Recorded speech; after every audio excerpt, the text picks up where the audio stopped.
što god hoćeš, a samo mi se javi, samo se oglasi,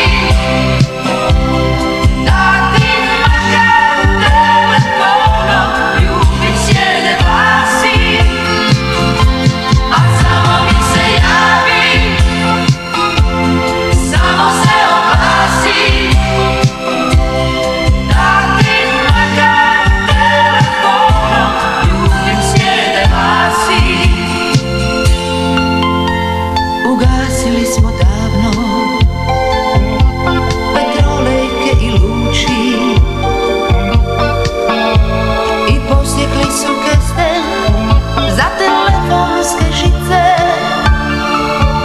Sad mogu nadaleko da pitam gdje su ptice i kako sada živiš u naše prave.